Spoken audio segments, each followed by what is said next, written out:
जयपुर के राजा की पुत्री ठाकुर जी की बहुत बड़ी भक्त थी। वह पूरा दिन ठाकुर जी की सेवा पूजा में ही मग्न रहती। तो राजा की पुत्री का विवाह हुआ करौली राजस्थान में, जहां मदन मोहन जी अभी विराजते हैं।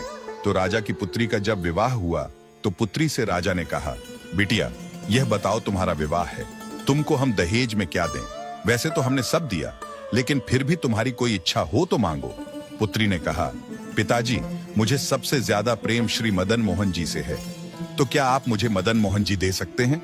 मैं इनकी सेवा पूजा अपनी ससुराल में करना चाहती हूँ। ये बात सुनकर राजा रोने लगा और अपनी पुत्री के चरणों में सर झुका के बोला, मुझे क्षमा कर दे पुत्री, तू जो मांगेगी सो दूंगा, पर यह मेरे हृदय हैं, मैं इनको नहीं दे सकता।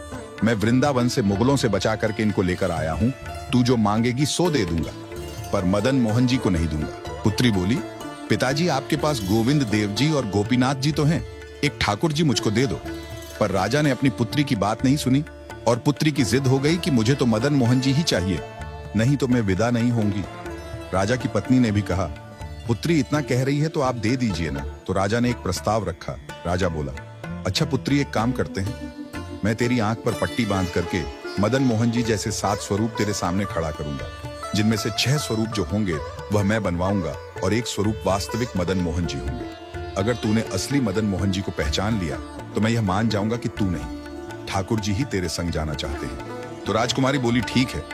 राजा ने कारीगरों को बुलवाया और मदन मोहन जी जैसे 6 स्वरूप बनवाए और सभी का एक जैसा श्रृंगार किया। पुत्री की आंख पर पट्टी बांधी और कहा कि अगर तू असली मदन मोहन जी पहचान लेगी तो मैं ठाकुर जी को तेरे संग भेज दूंगा। उसने हाँ तो बोल दिया, लेकिन वह कांपने लगी, घबराने लगी। वह रात्रि में जब सोई तो बहुत रोई और ठाकुर जी से कहने लगी, हे नाथ, अगर कहीं मैं आपको नहीं पहचान पाई, मेरे तो प्राणी ही निकल जाएंगे। विदा होना तो बहुत दूर की बात है। इस बात को सुनकर आधी रात में मदन मोहन जी उसके स्वप्न में आ गए और स्वप्न में आकर बोले, तू चिंता मत कर, तेरो ही मन ना है मोए ले जावे को, मेरो भी मन है तेरे संग जावे को।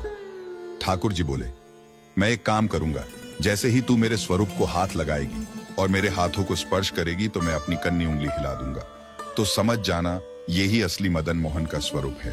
अब तो दूसरे दिन वो पिताजी के पास गई। पिताजी जल्दी करिए, कब चलना है?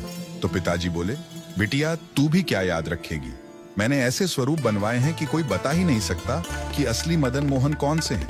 पुत्री की आंख पर पट्टी बांधी गई और कहा, जाओ और ढूंढ लो असली मदन मोहन जी को। उसने जाकर के जैसे ही सभी स्वरूपों को स्पर्श करना प्रारंभ किया, 1 से लेकर 4 स्वरूप को स्पर्श करने के बाद पुत्री ने चारों को असली होने से मना कर दिया। और जैसे ही 5वें ठाकुर के स्वरूप को स्पर्श किया और हाथों की उंगली को स्पर्श किया तो ठाकुर जी ने अपनी कन्नी उंगली हिला दी। और जैसे ही कन्नी उंगली हिलाई तो पुत्री बोली, पिताजी यही है मदन मोहन जी। राजा के नेत्रों से आंसू गिर गए। राजा अपनी पुत्री के चरणों में गिर गए और उठ करके अपनी बिटिया को गले से लगा लिया और पुत्री के कान में बोले, मैंने ठाकुर जी की कन्नी उंगली हिलते हुए देख ली। मुझे यह बात पता चल गई है कि तेरी ही जिद नहीं है इनको ले जाने की, इनकी भी जिद है तेरे संग जाने की। और महाराज गाजे बाजे रथ में विराजमान होकर श्री मदन मोहन लाल जी करौली राजस्थान को प्रस्थान कर गए।